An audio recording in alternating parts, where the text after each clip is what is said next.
What's going on, AHA family? Give me one quick second. I'm going to share this live on the Facebook group.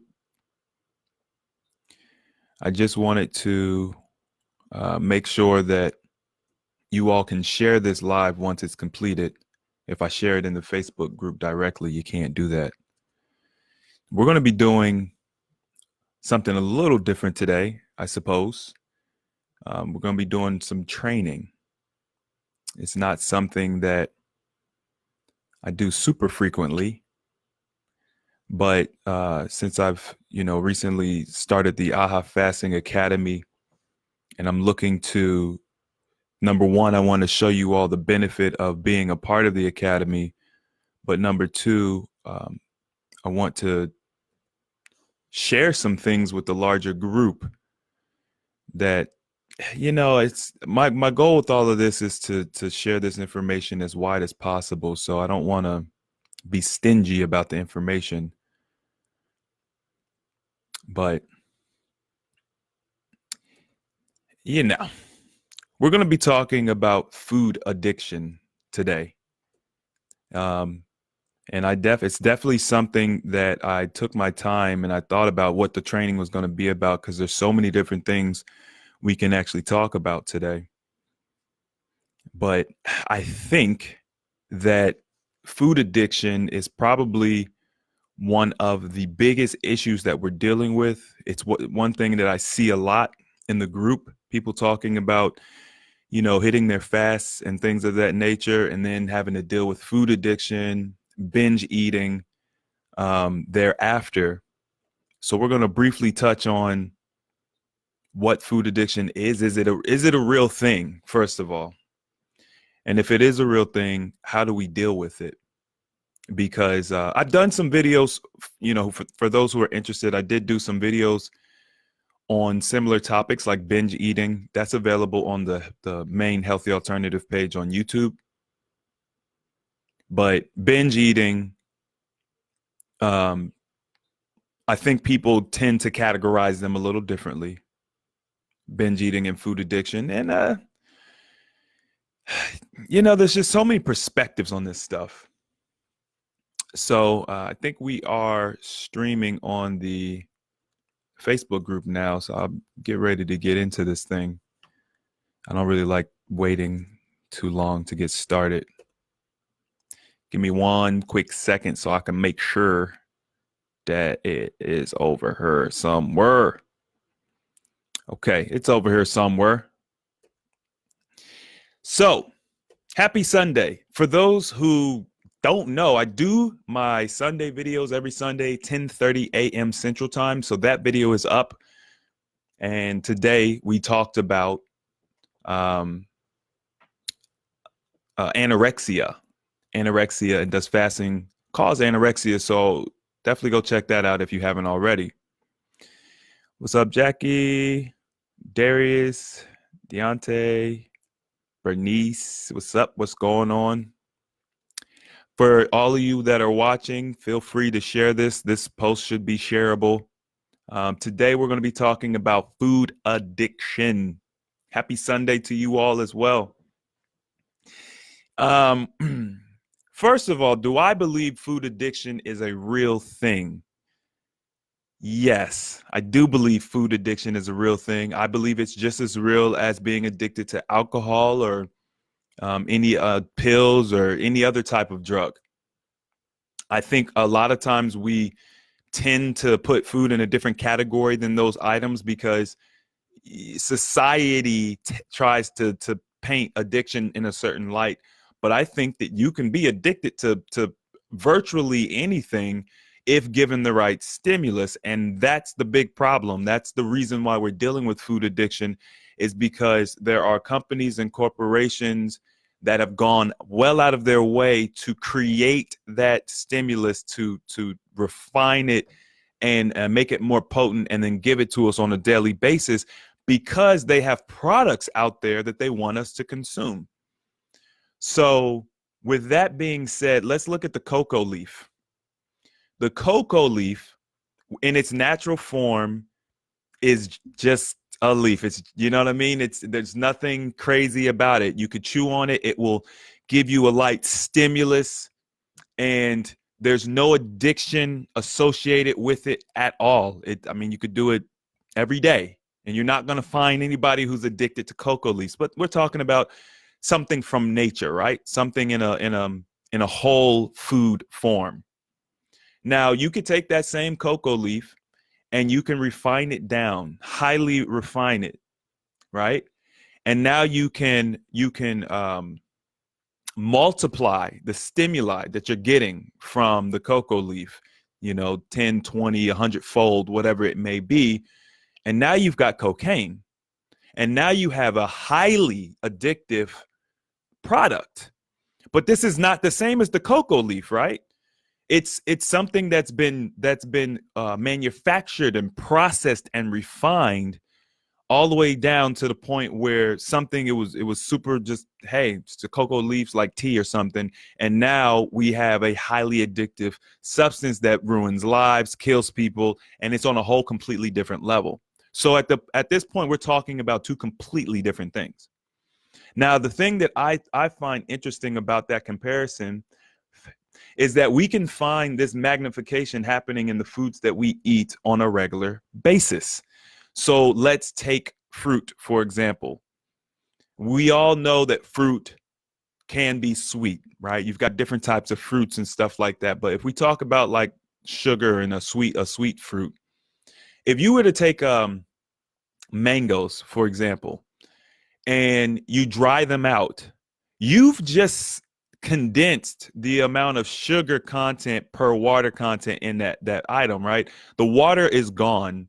And so you've concentrated the sugar. You'll notice that dry fruit oftentimes tastes sweeter than its whole food form. Now that's a very almost harmless example, right? But if you take that same product, sugar cane or something like that, and you process it down more and more and more, you refine it, and you alter it, you put additives and things like that into it. Now you get the white granulated sugar. That's completely different from the fruit that it came from, or the plant that it originally came from, right? I think we can both agree on that. All of us, we can all agree. It's more than two people in here, I promise. But I make that comparison because it's the same thing. You're talking about taking something that's natural in a whole food, like a cocoa leaf or sugar cane, and then you're talking about refining it down to the point where it now has a high concentration of the light stimulus that you were getting from it, and it's a completely different product now. And that light stimulus now can be multiplied to an addictive level. So is it possible for our foods to be addictive? Yeah. I don't want to cuss, but y'all know what I'm talking about. And it's not just that we're taking, like a simple sugar cane and refining it down. We're able to extract sugar, fats, and other things from normal whole foods, right? Isolate those things and then concoct them and put them back together, giving us something completely different. A Skittle, for example.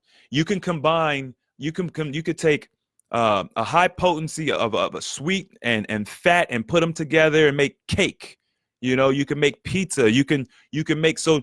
And here's the thing: these stimulus that we're getting in a whole food, it's like, it's okay. It's not a big deal, but it is pleasurable, right? Well, now you're amplifying the pleasure that you're able to get from food by combining it in this Frankenstein way. And so we get to a point where the tolerance changes, right? You need more and more of it to give you that pleasure, to give you that stimulus. And we're completely unaware that this is happening, oftentimes because it happens to us when we're children. It happens early on in life. You have your first birthday, you have your first cake. It's the most ridiculous thing to give your child a birthday cake at 1 year old and not expect that to have some type of effect. We think it's harmless, but when you really start learning about how these things can affect us, you see how detrimental it could be, especially in the long term. So, you know, when people are coming off of their fasts and they're you know, they're not, number one, they're not breaking them properly. I see why they can end up triggering themselves with, you know, sodas and pizzas. We think we've done something amazing. We just fasted for 3 days or 5 days or 10 days, and we deserve a reward. But you don't reward yourself with a drug. It's like if we change the, you know, we weren't talking about food addiction, we were talking about heroin addiction. You wouldn't you wouldn't have a heroin addict, you know, go 10 days without you know, having any of the drug. And then because he did a good job and he went 10 days without having a drug, you give him a little bit of heroin on day 11. We would all think that's the most ridiculous thing in the world, but yet somehow we find it okay to do that as it relates to our food and our eating habits. The thing is, we lack so much knowledge about how these foods affect us and how detrimental they can be, that we still have this idea in our mind that it's like it's a reward. It's like, and eventually we plan on going back to eating the way we ate to begin with, right? So like, you know, I hear all the time, when can I start eating normal again? I'm like, well, what does that mean? What does eating normal mean? You talking about the diet that you had that got you to where you were sick and had diabetes and cancer? You talking about that normal? Because that's not normal. That's common. That's how we commonly eat in our society nowadays, with the McDonald's on every corner. But that's not normal. Normal would be eating a natural food product. That would be normal. But we don't do that anymore. And somehow we see that as even harmful if you talk to the right doctor. So it's very important that we understand what these foods are, that it's not eating normal. Now, I'm not preaching. I'm not telling y'all that I don't eat foods that would be considered addictive, but I don't have a food addiction. And I'm not saying that it's okay to eat it because I don't have it either, just to be clear. I do eat things outside of my healthy range because we live in a society where it's difficult to stay away from that stuff. And sometimes I do want it, not because I crave it, but because I just want it. And so I allow myself to have it. But if I had a food addiction, which is what we're really talking about today, I would stay away from it. There's people who can, I mean, if we're being honest, there's people who can do drugs recreationally, right? It's like in a particular setting, once or twice a month or a couple times a year, they'll have this little drug or whatever it is. It's okay. You know what I mean? Their body processes it out and they keep it moving. Then there's the other person who eats it or has it one time and they're hooked and they can never seem to let it go. What's happening is we're talking about the biochemistry, right? So like I've mentioned before, our bodies are chemistry. And we're creating these imbalances by giving ourselves these highly refined, stimuli. And so it's this whole reward thing, right? It's like pleasure. It feels good. We want to keep doing it. And so you're giving yourself this potent version of that.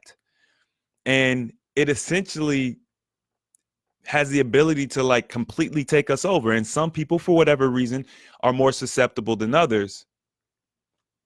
I like to think, like conventional wisdom will tell you that there's no way to deal with this. It's really no getting around it. I like to think that that's not true.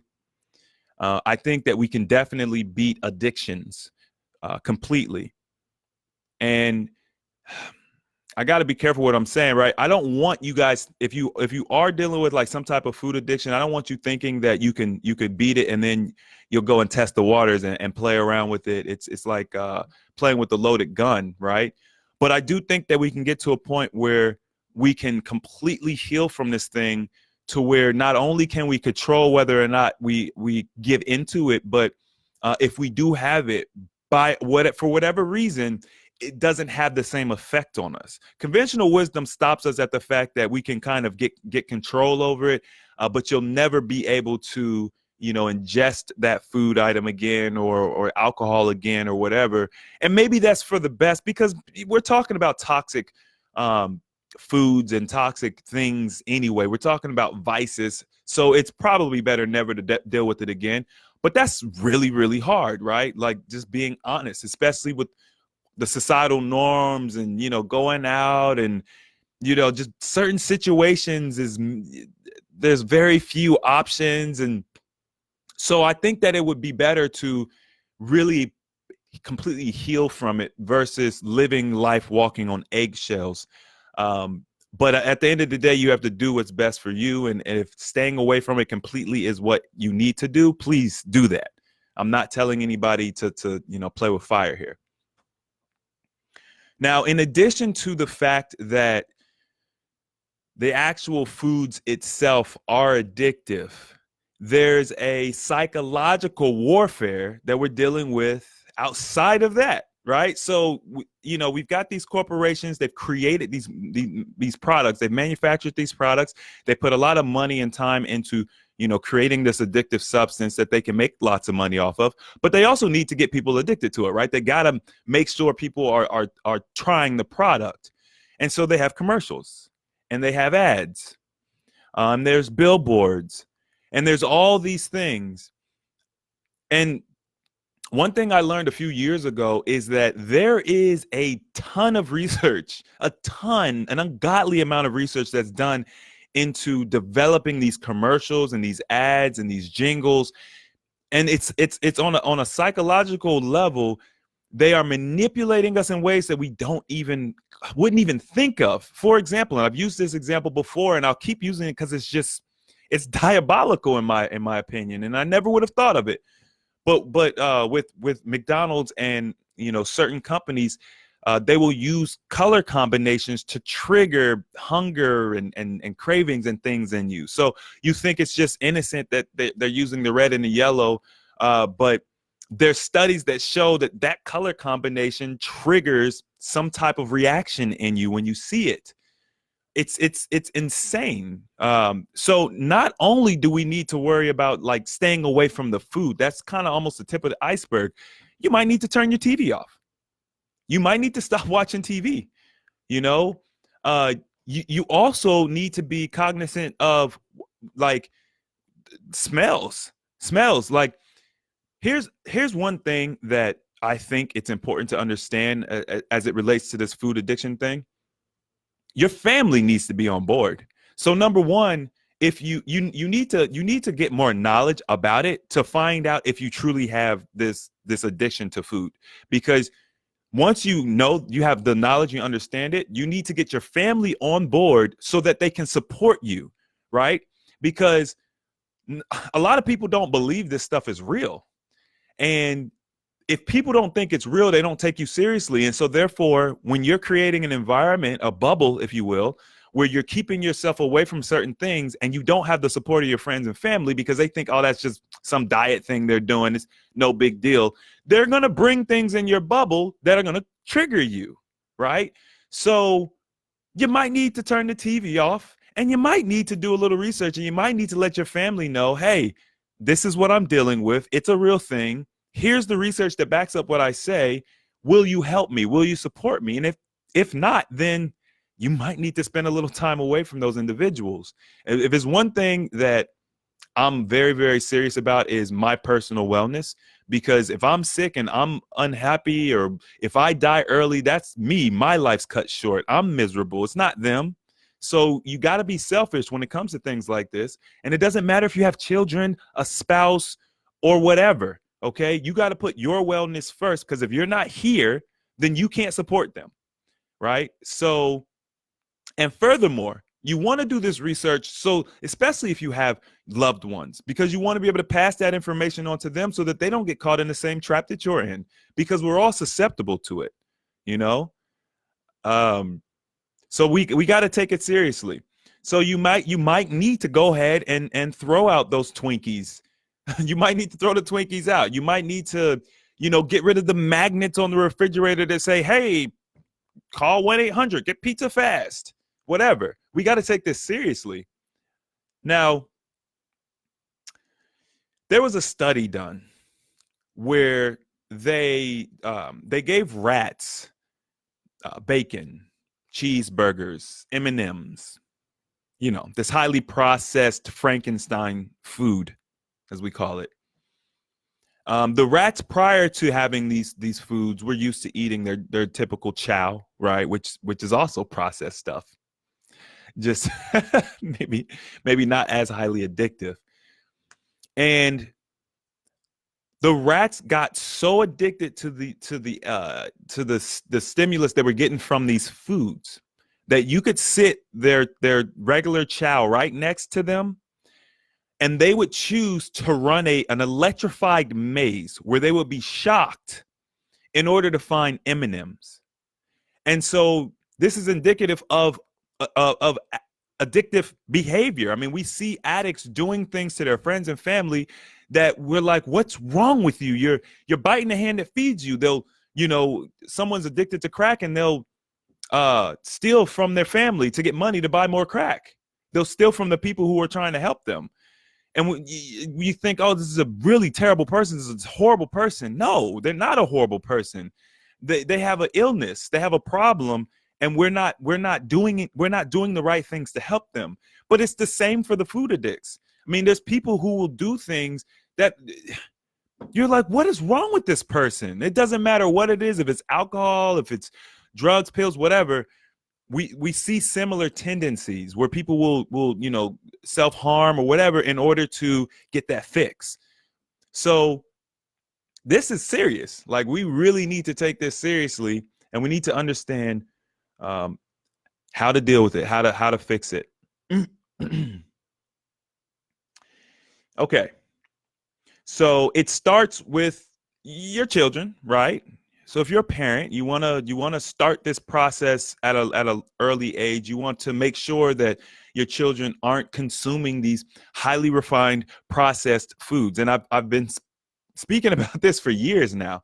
There's four major foods that I tell you all to stay away from. That's meats, dairy products, processed foods, and refined sugars. Now, I'm not going to go in depth about why I suggest to stay away from the meats and dairy products, because I know there is there's two different camps as we relate to that. If you guys are interested in hearing my elaborated thoughts on that, I have a video on YouTube that I talk about that. I think it's called the five foods to avoid, the 5 main foods to avoid, or something. But today we're just talking about the processed foods and refined sugars. So from an early age, keep your children away from it. As an adult now, you whether you have children or not, you need to start being aware of how often you're consuming these. And if you're a food addict, you don't need to consume them at all. Like, you need to create an iron rule that you don't consume them. And we're not talking about forever. We're just talking about today. Right? So you're going to use the 24-hour rule. I'm not going to consume this cupcake today. That's the rule, right? I'm not going to have this Snickers bar today. I'm not going to have this frozen lasagna today, because it's not just candies and stuff, right? It's bread, it's rice. You got to be careful about a lot of different things. You need to identify what things trigger you. One good technique for identifying what triggers you is, especially if you're using fasting as a tool, you can actually, when you come off of your fast, you could practice what's called monofasting. And so if you're a food addict, you could practice monofasting, and you can find out what food items are triggering you. Because I've even heard people tell me that fruit triggers them. Now, I think that there could be a couple of different reasons why fruit would trigger someone. Keep in mind that the fruit we eat nowadays is not the same fruit that they had 100 years ago. We're talking about genetically modified fruit. We're talking about fruit that has a lot of chemicals and pesticides, additives. There's a lot of things done to our fruit that could be triggering this. But let's just say that it's possible that, natural fruit could be the issue. If you do use a mono food technique where you're just eating one food item per meal or one food item per day, you can help weed out what things are triggering you. Yes, this may take you a while, but it's a process that's going to get you to an end goal at the very least. Whereas now you're just in limbo. Obviously, you could expedite the process by working with someone who understands this stuff. Somebody like myself. I offer consultations. I've got the AHA Fasting Academy that's available where I will be going in depth about these sorts of things, and that will help you to expedite the process. But you don't have to go that route. You could do it yourself. Everything that I've learned on my own. I mean, I've learned it from other individuals, but I've done a lot of personal experimentation. But that's a great technique for figuring out what triggers you. And you can do some fasting, maybe 5 days or whatever it may be, 3 to 5 days. And then when you come off, you do a little mono fasting where you're just eating one food item at a time.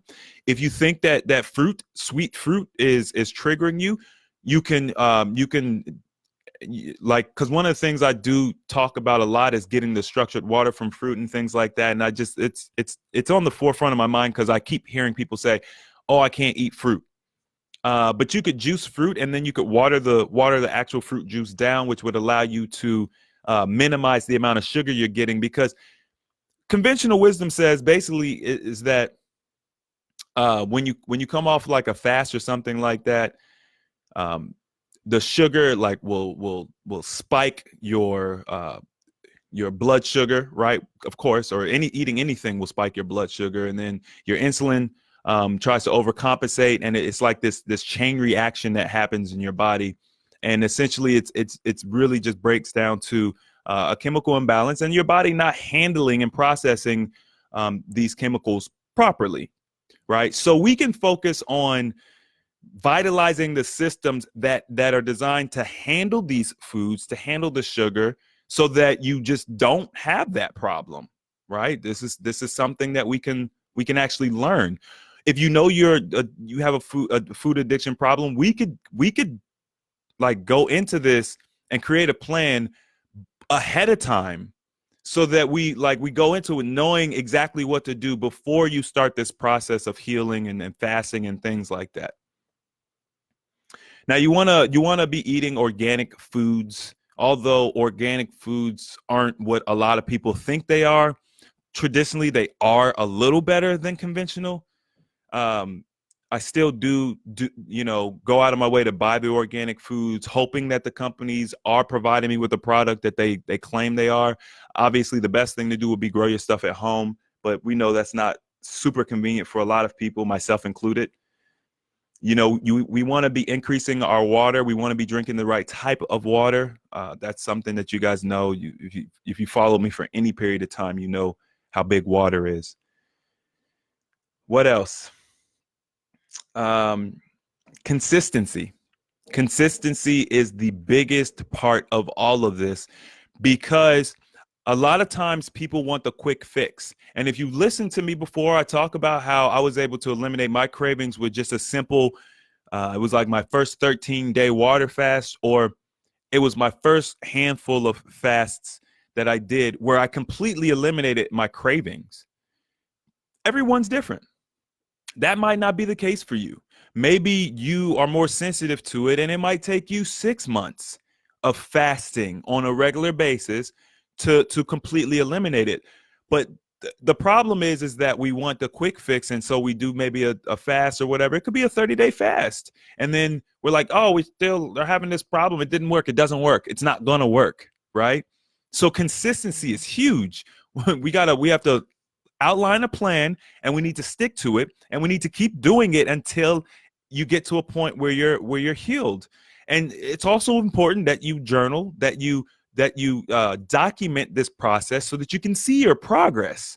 Because if you're not documenting your progress, it's hard sometimes to remember where you started.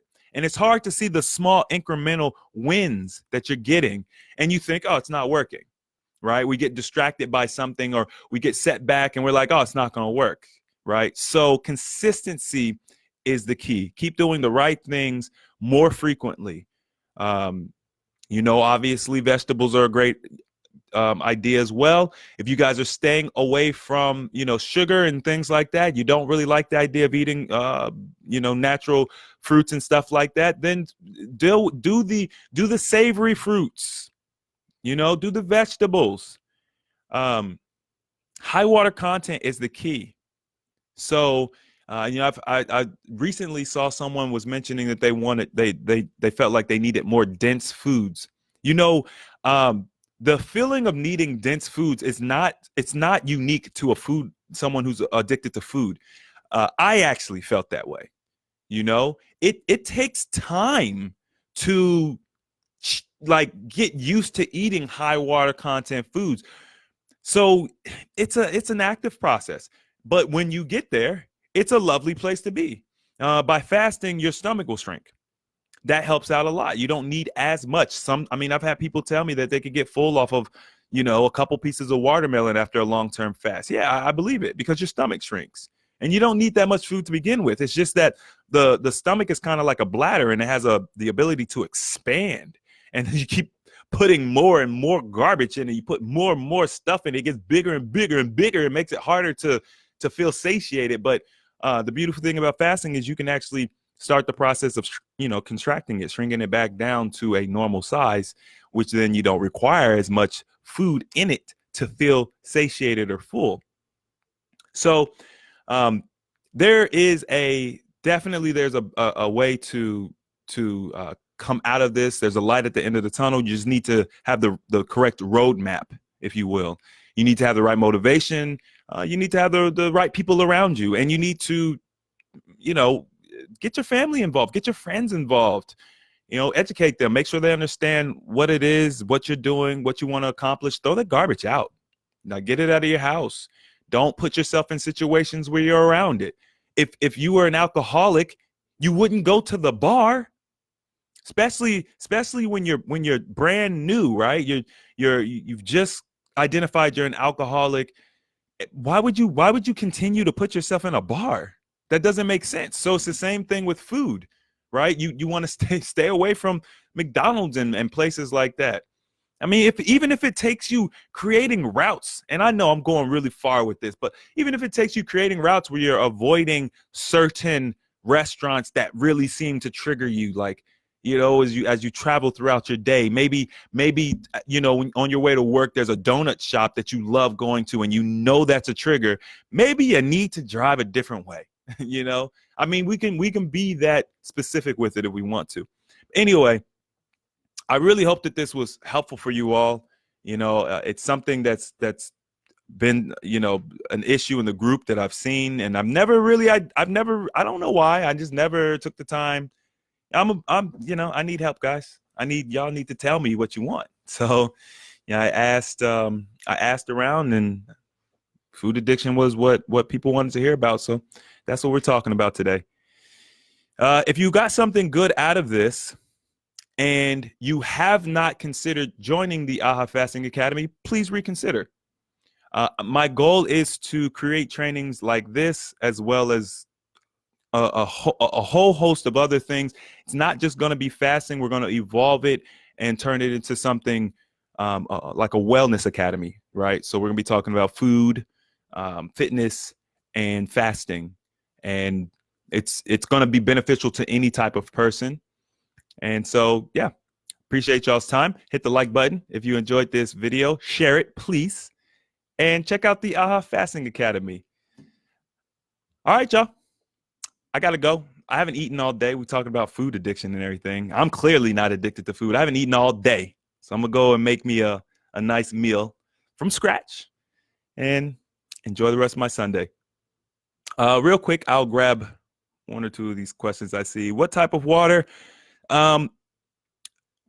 Distilled water is what I recommend, but I also recommend putting it through a process where you energize it. So I call it sun water. I've got a video on my YouTube channel where I talk about sun water. You can go to A Healthy Alternative on YouTube, and you could just search sun water and it'll pop up. It'll show you how to do that. It's also something that's included in the Fasting Academy. Someone said if you're a food addict, you might need a 12-step program. 12-step programs can be very helpful. You know, the 24-hour rule I got from someone who associates with 12-step programs, where you literally just, okay, I'm not going to have it today, because it's really hard to tell somebody, oh, I'm not. You can never have this ever again. We're not talking about ever again. We're just talking about today. And then tomorrow, you say the same thing. I'm not going to have it today, right? We're going to take this one day at a time. Yep, your life is priority. Okay, everybody. Thanks so much for your time. I will see you soon. Check out that Sunday video.